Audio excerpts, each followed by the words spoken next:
అభివృద్ధిలో భాగంగానే స్టేషన్ గన్పూర్కి ఈరోజు మీ విద్యకు ఇంటిగ్రేటెడ్ రెసిడెన్షియల్ స్కూల్స్ కావచ్చు, 100 పడకల ఆసుపత్రి కావచ్చు, మీ సాగునీటి ప్రాజెక్టు కోసం కావచ్చు, మీ ఇంటిగ్రేటెడ్ రెవెన్యూ డివిజన్ ఆఫీస్ కోసం కావచ్చు, మీ స్టేషన్ గన్పూర్ అభివృద్ధి కోసం కడియం శ్రీహరి గారు పెద్దలు అడిగిన ప్రతి మాటను నిలబెట్టడానికి ఇవాళ 800 కోట్ల రూపాయలు మీకు మంజూరు చేయడమే కాదు, ఇంతకుముందు పెద్దలు కడియం శ్రీహరి గారు ఇదే వేదిక మీద నుంచి ఇంకో కొత్త చిట్టి మళ్ళా తీసి నా ముందర పెట్టిండు. కాగితాలు అక్కడ ఇచ్చిండు.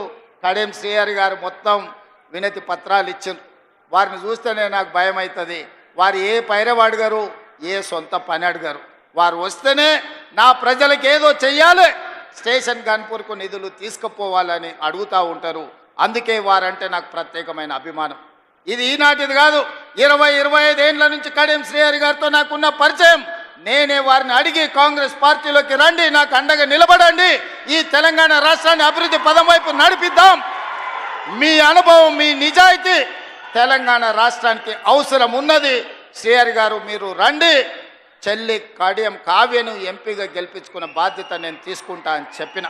అందుకే ఇవాళ మీ ఆడబిడ్డను డాక్టర్ కావ్యను పార్లమెంటు సభ్యురాలుగా మీరు ఢిల్లీకి పంపిస్తే మీకు ఎయిర్పోర్టు తీసుకొచ్చింది, మీకు రైల్వే కోచ్ ఫ్యాక్టరీ తీసుకొచ్చింది, భవిష్యత్తులో కాజీపేట రైల్వే జంక్షన్ను తీసుకొచ్చే బాధ్యత మీ సోదరిమణి మీ ఆడబిడ్డ డాక్టర్ కావ్య తీసుకుంటుంది. వారికి రైల్వే డివిజన్ని తెచ్చే బాధ్యత మా ఆడబిడ్డ మీ ఆడబిడ్డ కావ్య తీసుకుంటుంది. అండగా నిలబడి భుజం తట్టి ప్రోత్సహించే బాధ్యత నాది, పెద్దలు కడియం శ్రీహరి గారిది అని చెప్పి నేను ఈ సందర్భంగా తెలియజేస్తున్నాను. మిత్రులారా, మీ దేవాదుల ప్రాజెక్టు పూర్తి కావాలన్నా, శ్రీహరి గారు నా ముందు ప్రతిపాదించిన పనులను పూర్తి చేయాలన్నా, మీ స్టేషన్ గన్పూర్కి భవిష్యత్తులో నిధులను విడుదల చెయ్యాలన్నా మీరందరూ కలిసికట్టుగా శ్రీహరి గారి నాయకత్వాన్ని బలపరచండి. ఈ స్టేషన్ గన్పూర్ని అభివృద్ధి చేసే బాధ్యత ఈ రాష్ట్ర ప్రభుత్వం తీసుకుంటుంది. ఈనాడు రాష్ట్రం నలుమూలలో మీరు చూడండి, కృష్ణానది జలాల గురించి మీరు ఆలోచన చేయండి, గోదావరి మీద కట్టిన ప్రాజెక్టుల గురించి ఒక్కసారి చర్చించండి. 10 సంవత్సరాలు 1,81,000 కోట్ల రూపాయలు చంద్రశేఖరరావు గారు సాగునీటి ప్రాజెక్టుల మీద ఖర్చు పెట్టిండు. అందులో 1,02,000 కోట్ల రూపాయలు ఒక్క కాళేశ్వరం కట్టడానికి వాడి, 1,00,000 కోట్లు పెట్టి కట్టిన కాళేశ్వరం 3 ఏళ్లనే కట్టుడు, 3 ఏళ్లనే కూలుడు జరిగిపోయింది. ఇప్పుడు ఆ కూలిన దాన్ని మొత్తం తీసేయాలంటే మళ్ళా ప్రభుత్వానికి 1,000 కోట్ల రూపాయలు ఖర్చు అయ్యే పరిస్థితి వచ్చింది. ఆయన తీసుకొచ్చి అప్పచెప్పిన దరిద్రం అది కాళేశ్వరం కాదు, అది కూలేశ్వరం అని చెప్పి ఈరోజు నేను మిత్రులకు చెప్పదలుచుకున్నా. ఇవాళ ఆయన గొప్పలు చెప్తున్నాడు, మీరు ప్రాజెక్టులు కట్టినరా, కేసీఆర్ గారు ప్రాజెక్టులు కట్టినరు, రిజర్వాయర్లు కట్టినరని. తాటి చెట్టు అంతా పెరిగిండు కానీ ఆవకాయ అంతా కూడా ఆయన మెదడులో తెలివితేటలు ఉన్నట్టు నాకు అనిపిస్తలేదు. శ్రీరామ్ సాగర్ 100 టీఎంసీల ప్రాజెక్ట్ ఎవరు, మీ తాత కట్టిండా? శ్రీశైలం ప్రాజెక్టులో 300 టీఎంసీలు నిల్వ మీ ముత్తాత చేసిండా? నాగార్జున సాగర్లో 200 పైచీలకు టీఎంసీల నీళ్ళ ప్రాజెక్టు ఎవరు కట్టిండ్రా అని నేను హరీష్ రావు గారిని అడగదలుచుకున్నా. జూరాల కావచ్చు, భీమా కావచ్చు, నెట్టంపాడు కావచ్చు, కోయిల్ సాగర్ కావచ్చు, లేకపోతే దేవాదుల కావచ్చు, లేకపోతే ఇందిరా సాగర్, లేకపోతే రాజీవ్ సాగర్ ప్రాజెక్టులను ఆనాడు కాంగ్రెస్ పార్టీ మొదలుపెట్టినవి కాదా? శ్రీపాద ఎల్లంపల్లి మేము కట్టింది కాదా? ఇవాళ మేం కట్టిన ప్రాజెక్టులు ఈ తెలంగాణ రాష్ట్రాన్ని సస్యశ్యామలం చేసినాయి. మీరు కట్టిన కాళేశ్వరం కూలినాక తెలంగాణ రాష్ట్రం 1,56,00,000 మెట్రిక్ టన్నుల వడ్లను పండించి ఆ వడ్ల గిట్టుబాటు ధరనే కాదు 500 రూపాయల బోనస్ ఇచ్చి కొనుక్కున్న ప్రభుత్వం కాంగ్రెస్ పార్టీ అని చెప్పి నేను ఈ సందర్భంగా చెప్పదలుచుకున్నాను. హరీష్ రావు గారు నాకు సవాల్ విసురుతున్నాడు, మీరు ప్రాజెక్టు లేడగట్టినరు, రిజర్వాయర్ లేడగట్టినరని.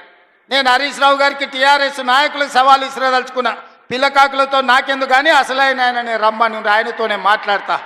శ్రీరామ్ సాగర్ మీద మాట్లాడదామా, నాగార్జున సాగర్ మీద మాట్లాడదామా, శ్రీశైలం ఆనకట్ట మీద మాట్లాడదామా, జూరాల మీద మాట్లాడదామా, భీమా మీద మాట్లాడదామా, నెట్టంపాడు మీద మాట్లాడదామా, కోయిల్ సాగర్ కట్ట మీద మాట్లాడదామా, రాజోలి బండ డైవర్షన్ స్కీమ్ దగ్గర మాట్లాడదామా, లేకపోతే మంజిరా పరివాహక ప్రాంతంలో మాట్లాడదామా? చంద్రశేఖరరావు గారు వీళ్ళని కాదు, నువ్వు రా, నువ్వు వస్తే నీకు తెలుస్తుంది మేమేం చేసినాం, మీరేం చేసినాం.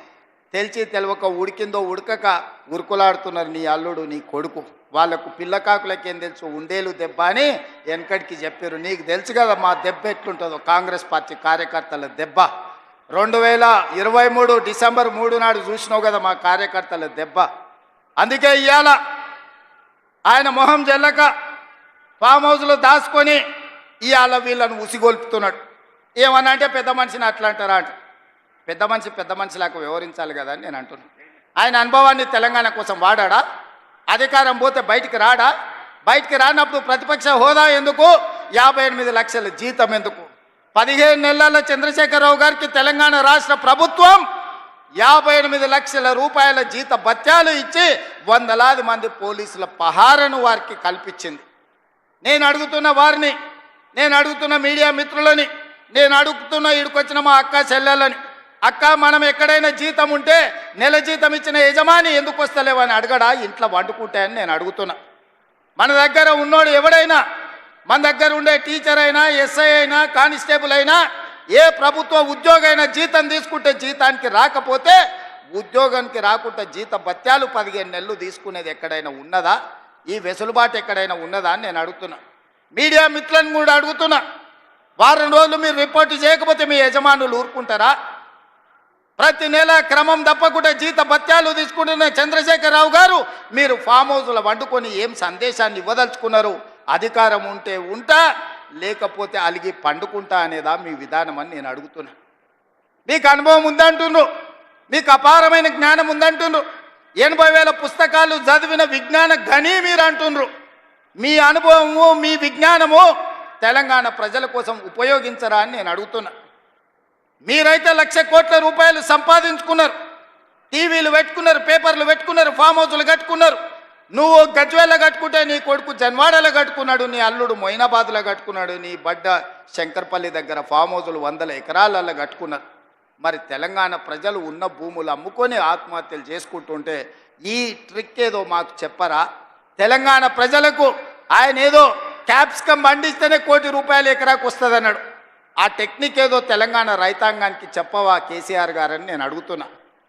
ఈరోజు తెలంగాణ రాష్ట్రం వచ్చిన తర్వాత చంద్రశేఖరరావు గారు వారి కుటుంబ సభ్యులు 1,00,000 కోట్ల రూపాయలు ఎట్లా సంపాదించుకుర్రు? తెలంగాణ రాష్ట్రం 4 కోట్ల ప్రజల నెత్తి మీద 8,29,000 కోట్ల రూపాయల అప్పెట్లొచ్చింది. మాకు అప్పులు ఎట్లా పెరిగినాయి పాపాల పుట్టలెక్క, మీ ఆస్తులు ఎట్లా పెరిగినాయి 1,00,000 కోట్లకని నేను ఈ వేదిక మీద నుంచి పెద్దలు చంద్రశేఖరరావు గారిని సవినయంగా అడుగుతున్నా, గౌరవప్రదంగా వారికి విజ్ఞప్తి చేస్తున్నా. మీ 1,00,000 కోట్ల సంపాదన నైపుణ్యం ఏందో మా నిరుద్యోగ యువకులకు చెప్పండి. 1,00,000 కోట్లు రాకపోయినా నెలకు 1,00,000 రూపాయలు సంపాదించుకునే నైపుణ్యం మా నిరుద్యోగ యువకులు నేర్చుకుంటారని నేను అడుగుతున్నా. ఒకవేళ నీకు రావడానికి ఇబ్బంది అయితే విడతల వారీగా 1000 మందిని నీ దగ్గరికే ఫామ్ హౌస్కు పంపిస్తా. ఆ విద్య ఏందో వాళ్ళకు నేర్పమని చంద్రశేఖరరావు గారికి విజ్ఞప్తి చేస్తున్నా. ఎందుకంటే ప్రతి నెల 3,92,000 రూపాయలు మీరు జీత భత్యాలు తీసుకుంటున్నారు కదా. తీసుకున్న జీతం కింది కన్నా తెలంగాణ యువకులకు ఈ శిక్షణ ఇవ్వమని చంద్రశేఖరరావు గారిని నేను అడుగుతున్నా. ఇవాళ వాళ్ళందరూ ఏందో పోయినట్టు, కొల్లగొట్టకపోయినట్టు వాళ్ళ ఆస్తిని, తుఫాన్ వస్తే దివిసీమ తుఫాన్లో మొత్తం సర్వం కోల్పోయిన వాళ్ళు, వెనకటికి మనకు ఊర్లలో కడుక్కునేటోళ్ళు వచ్చేటోళ్ళు ఈడ జర సీనియర్లు ఉంటే తెలుసు. దివిసీమ తుఫాన్లో సర్వం కోల్పోయినాం, మాకేమని ఉంటే బతకడానికి వచ్చినామని గ్రామాలకు వచ్చేటోడు. దివిసీమ తుఫాన్లో కొట్టుకపోయిన వాళ్ళకంటే వాళ్ళ కుటుంబం దిగాలు పడిపోయి ఉన్నారు. అధికారం శాశ్వతం అనుకున్నారా అని నేను అడుగుతున్నా. అందుకే మిత్రులారా, ఆనాడు ధనిక రాష్ట్రాన్ని ఈనాడు చంద్రశేఖరరావు గారి కుటుంబం దివాలా తీయించింది. దివాలా తీసిన ముక్కబోని ధైర్యంతో ఈ రాష్ట్రాన్ని పట్టాల మీద ఎక్కించి తెలంగాణ రాష్ట్రాన్ని అభివృద్ధి పదం వైపు నడిపిస్తున్నాం. అందుకే ఈరోజు స్టేషన్ గన్పూర్లో 800 కోట్ల రూపాయలతో అభివృద్ధి కార్యక్రమాలను తీసుకున్నాం. కొన్ని విషయాలు ఆడబిడ్డల విషయం కావచ్చు, ఆర్టీసీ బస్సులు ఇవ్వడం కావచ్చు, లేకపోతే సోలార్ పవర్ ప్లాంట్లు కావచ్చు, ఎన్నడైనా వాళ్ళు ఆలోచన చేసిండ్రా ఈ ఆడబిడ్డలను ఆదుకోవాలని? ఈరోజు మా స్వయం సహాయక సంఘాలను అడుగుతున్నా, మీ పావలా వడ్డీ కానీ మీ జీరో వడ్డీ కానీ ఎన్నడన్నా మిమ్మల్ని 10 ఏళ్ళల్లో ఇంటి బయటికి రానిచ్చిండ్రా బీఆర్ఎస్ వాళ్ళు, గత ప్రభుత్వం అని నేను అడుగుతున్నా.